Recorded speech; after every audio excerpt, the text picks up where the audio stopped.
After some technical difficulties, I'm back here with part two of today's message. Sorry about that.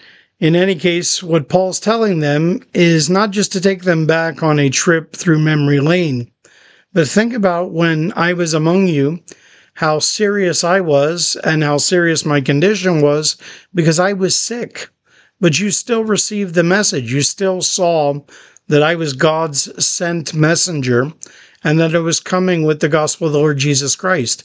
And you responded well. You loved me so much, in fact, that you would have plucked out your own eyes and given them for me.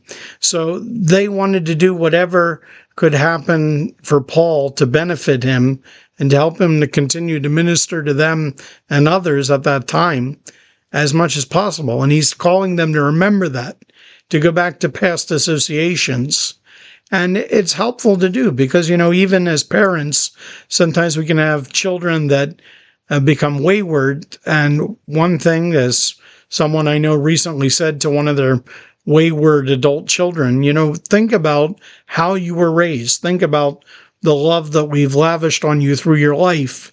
And don't you trust us to tell you the truth, that the way you're now going is the wrong way, not only an unbiblical way and a sinful way, but a way that will be harmful to you. And so this is exactly the kind of rationale Paul is using here. He's reasoning with them, calling on them to go back in their own experience and their own testimony and remember the good times they had when the gospel first came to them and the way they first received the messengers that God sent, especially Paul, and that he's not saying these things now because he has a vendetta against them or is their enemy, but he says, have I therefore become your enemy because I tell you the truth? No, those who love us the most will tell us the truth. They'll be sincere and faithful to tell us the truth, even when we don't want to hear it, even when it hurts to hear it.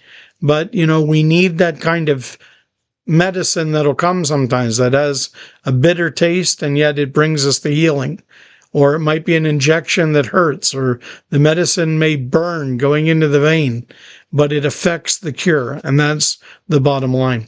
So Paul is going to give them the truth, the gospel, whereas these false teachers, they were Johnny-come-latelys that didn't have the same history with the Galatian believers. Thank you for listening, and tune in next time as we further explore Galatians chapter 4.